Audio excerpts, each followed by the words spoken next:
Hello guys, कैसे हैं आप लोग। अपनी कुर्सी की पेटी बांध लीजिए, चलिए सीधा एपिसोड स्टार्ट करते हैं। एल्डर ली हंसते हुए कहते हैं, इंटरेस्टिंग। एल्डर ली कहते हैं, लिटिल ब्रदर, हालांकि आपका ग्रेड उच्च नहीं है परंतु आपका मोमेंटम कमजोर नहीं है। एल्डर ली फिर से कहते हैं, यदि यह एक साधारण मैजिकल क्रिस्टल है तो यह 1000 या 2000 के बराबर है।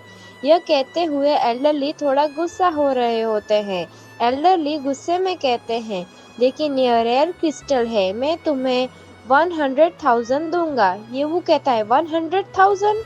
ये वो कहता है, मेरा कोई अवैध व्यापार या कोई अवैध काम नहीं है। क्या आप वाकई मेरे साथ 3 साल के बच्चे जैसा व्यवहार करेंगे। यह कह के येहू अपनी जेब में हाथ डाल के खड़ा हो जाता है।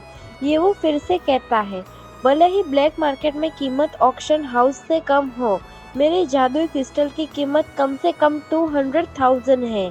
ये वो फिर से कहता है, आप तो केवल 100,000 का भुगतान करना चाहते हैं। मुझे खेद है, लेकिन मुझे कोई और व्यक्ति ढूंढना चाहिए जो अधिक बोली न गए। यह बोलकर अपना हीरो वहां से जाने लगता है। तब सिक्योरिटी गार्ड दरवाजा रोककर खड़े हो जाते हैं।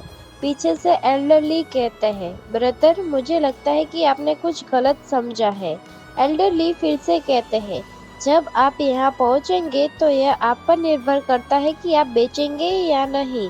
एल्डरली का लेवल दिखाया जाता है जो अननोन होता है। यह देख के लग रहा है यह अब लड़ाई होने वाली है, अपना हीरो मार खाएगा। एल्डर ली कहते हैं, इसके अलावा हमने जो कुछ हुआंग ज़ेंग ग्रुप में देखा है उसे अस्वीकार करने का साहस कभी किसी ने नहीं किया है। ये वो सोचता है, अब सब तैयार है। यह सोचते हुए अपना हीरो लड़ने के लिए खुद को तैयार करने लगता है। ये वो सोचता है, क्या वह लड़ना चाहते हैं। यह एक ब्लैक मार्केट है और वह अपनी इच्छा से गोली चला सकते हैं। ये वो फिर से सोचता है, चियान एम्परर का अकाउंट का उपयोग करके मैं यहाँ से बाहर निकलने में सक्षम हो सकता हूँ, लेकिन अगर मैं बाहर निकल भी जाऊँ तो भी लड़ाई करना मेरे लिए नुकसानदेह होगा और इससे भी ज़्यादा मुझे एक पैसा भी नहीं मिलेगा। ये वो सोचता है, इससे फेफे और मेरे पेरेंट्स के उपचार में देरी ही होगी। दूसरे सीन में एल्डरली टेबल पर पैसे का एक बंडल फेंकता है और कहता है, यहाँ 100,000 है, जो आप जैसे बच्चे के लिए बहुत ही बड़ी रकम है। एल्डरली फिर से कहते हैं, बूढ़े आदमी तुम्हें सलाह देता है कि तुम होशियार बनो और पैसे लेकर चले जाओ, अन्यथा।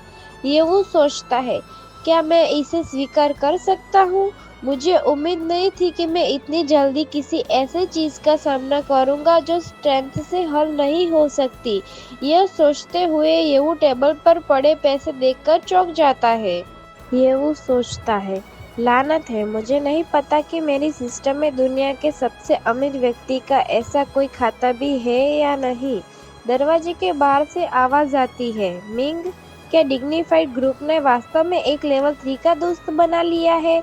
यह बहुत शर्मनाक है। फिर दरवाजे पर बड़ी परछाई नजर आती है और मास्क लगाया हुआ गार्ड अंदर आता है, जो उन दोनों गार्डों को उनके चेहरे से पकड़ के दरवाजे से दूर कर रहा होता है। मास्क वाला गार्ड कहता है, बाहर जाओ। काले सूट वाला गार्ड चिल्ला उठता है। फिर एक खूबसूरत लड़की अंदर आई हुई दिखाई जाती है, जिसका नाम मिस मो कीर होता है, लेकिन हम इसे मिस मो ही कहेंगे, और उसका लेवल 20 होता है। मुझे लगता है कि इस कहानी की हीरोइन आ चुकी है, यही अपने हीरो को बचाएगी। मिस मो कहती है, मैंने सुना है कि यहाँ अच्छे प्रोडक्ट्स हैं। मिस मो फिर से कहती है, इस यंग लेडी को भी इस आनंद में शामिल होने दीजिए। एल्डर ली गुस्सा करते हुए दूसरी तरफ देखता है और अपने हाथ में रही किसी चीज को जोर से दबा रहा होता है और खुद से ही कहता है, ये हनमो ग्रुप की मिस मो निकली। एल्डर ली कहता है, क्या आप ऐसे मिक्स प्लेस पर कैसे पहुँचे। एल्डर ली फिर से कहता है, अभी भी लाओ जी के साथ एक डील हासिल करने। मिस मो कहती है, रोब, ऐसा मत कहो, यह बहुत बुरा है। मिस मो फिर से कहती है, ब्लैक मार्केट का नियम equal trade the higher price है। आप उम्र में बहुत बड़े हैं, आपको मुझसे बेहतर पता होना चाहिए। यह बात सुनकर एल्डर ली मन ही मन गुस्सा हो रहे होते हैं। ये वो सोचता है, मिस मो, मैंने पहले इस नाम के बारे में सुना है। मिस मो कहती है, लिटिल सा हैंडसम मैन। मिस मो फिर से कहती है, आपका रेयर मैजिकल क्रिस्टल बहुत ही दिलचस्प है। मैंने 300,000 की बोली लगाई है, इसे मुझे बेच दो। ये वो कहता है, क्या? यह सुनकर एल्डर ली के कान खड़े हो जाते हैं। एल्डर ली कहता है, 300,000? एल्डर ली फिर से कहता है, इस बच्चे ने सिर्फ 200,000 कहा था, लेकिन आपने 300,000 बोली लगाई। आपका क्या मतलब है? मिस मो अपने आप की तरफ इशारा करते हुए कहती है, यह महिला अमीर है और विलफुल भी। मिस मो कहती है, मैं आपके हुआंग ज़ेंग ग्रुप की तरह नहीं हूँ, जो लेवल 3 के बच्चे से भी चीज़ें छीन लेता है। मिस मो फिर से कहती है, मैंने हुआंग ज़ेंग ग्रुप के चेहरे के लिए 100,000 एक्स्ट्रा ग्लैंडुलर ग्लैंड खर्च करे।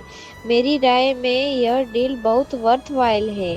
एल्डर ली कहते हैं, आप? एल्डर ली कहते हैं, चलो चलते हैं। यह कह के एल्डर ली इस वीआईपी रूम से जाने लगता है। मिस मो कहती है, धीरे चलो एल्डर ली। मिस मो फिर से कहती है, अगली बार ऐसा अच्छा काम हो तो मुझे कॉल करना याद रखना। ये वो सोचता है, मैंने बहुत समय पहले सुना था कि इस 9th सिक्योरिटी जोन में हुआंग ज़ेंग और हानमो को बंधक बना लिया गया है। ये वो फिर से सोचता है, मुझे उम्मीद नहीं थी कि मैं आज इससे मिलूंगा और मुझे इससे फ़ायदा भी होगा, क्योंकि वह बहुत अमीर है। यह बेहतर है। ये वो कहता है, थैंक यू ब्यूटी। मेरे पास यहाँ कुछ और चीज़ है। मुझे नहीं पता कि क्या आप अभी भी रुचि रखते हैं। मिस वो कहती है, मुझे कोई दिलचस्पी नहीं और आपको मुझे धन्यवाद देने की ज़रूरत नहीं है। मैंने तो बस इस अवसर का इस्तेमाल यहाँ के सम्राट का अपमान करने और खुद को छिपाने के लिए किया है। मिस मो फिर से कहती है, आपके बिजनेस का मुझसे कोई लेना देना नहीं है। बात बस इतनी सी है कि आप मेरी नज़र में आ गए। ये बोलकर मिस मो वहाँ से जाने लगती है। मिस मो अपने गार्ड से कहती है, आप इस बच्चे को पैसे दे दीजिए। मिस मो फिर से कहती है, मैजिकल क्रिस्टल से कैसे संभलना है यह आप समझ सकते हैं, बस इसे कहीं पर फेंक दे। मास्क गार्ड कहता है, ठीक है मिस।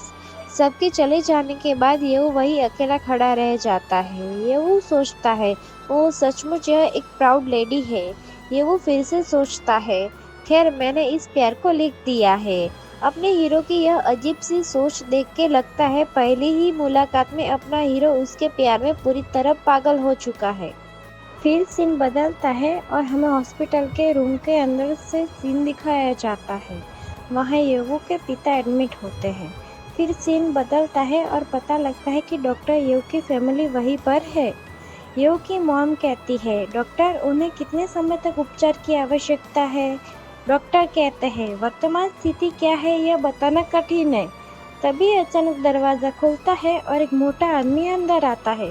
हॉस्पिटल के डायरेक्टर कहते हैं, मैंने सुना है कि इन बेचारे भूतों ने अभी तक हॉस्पिटल का बिल नहीं चुकाया है। वे अभी भी यहाँ क्यों हैं? यह बात सुनकर डॉक्टर के साथ साथ येवू की फैमिली भी चौंक जाती है। डॉक्टर कहते हैं, डायरेक्टर उन्होंने इमरजेंसी रूम के लिए पहले ही बिल भर दिया है। डॉक्टर फिर से कहते हैं, लेकिन अस्पताल का बिल। डॉक्टर की बात पूरी हो उससे पहले ही डायरेक्टर उस डॉक्टर का कॉलर पकड़ लेता है। हॉस्पिटल डायरेक्टर कहते हैं, आप क्या कर रहे हैं? हम एक अस्पताल खोलकर बैठे हैं, कोई कल्याणकारी संस्था नहीं है। हॉस्पिटल के डायरेक्टर कहते हैं, ये सस्ती जिंदगी लाओ जू की दवा जितनी महंगी नहीं है। डॉक्टर कहते हैं, देखिए उसके परिवार के लड़के ने कहा है कि वो पैसे जुटाने जा रहा है, तो क्यों ना इंतजार किया जाए। हॉस्पिटल के डायरेक्टर कहते हैं, इंतजार करें? यह सुनकर डायरेक्टर डॉक्टर को जोर से थप्पड़ मार देता है।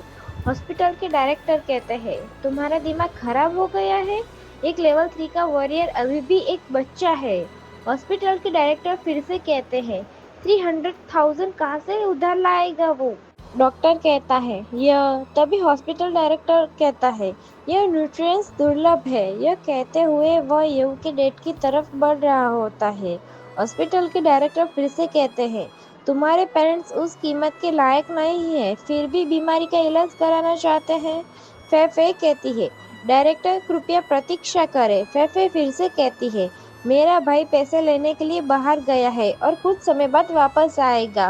हॉस्पिटल के डायरेक्टर कहते हैं, पैसे जुटाने, एक फाड़ उठाओ। हॉस्पिटल डायरेक्टर कहता है, इस सिक्योरिटी जोन में कोई भी हॉस्पिटल ऐसा नहीं है जिसे आप जैसे लोग अफोर्ड कर सके। हॉस्पिटल डायरेक्टर फिर से कहता है, अगर आपके पास पैसे नहीं हैं तो मुझे न रोके। फे कहती है, नहीं। हॉस्पिटल डायरेक्टर कहता है, यहाँ से चले जाओ। डायरेक्टर फे को धक्का देके साइड में कर देता है। तभी पीछे से येऊ पैर से दरवाजा को लात मारकर तोड़ देता है। येऊ कहता है, रुको। हॉस्पिटल डायरेक्टर कहता है, तुम कौन हो? हॉस्पिटल का दरवाजा तोड़ने की तुम्हारी हिम्मत कैसे हुई? हॉस्पिटल डायरेक्टर फिर से कहता है, लोजी के हाथ पैसे हारे? येऊ कहता है, तुमने अभी इसी हाथ का इस्तेमाल किया था। ये बोलने के साथ ही अपना येऊ गुस्से में अपनी पावर रिलीज कर शुरू कर देता है। येऊ कहता है, मेरी परिवार को दुख पहुंचाया। आज का अपना सफर यहीं तक का था। अब फिर मिलेंगे नेक्स्ट एपिसोड के साथ। Thanks for watching our videos. Please like and subscribe guys.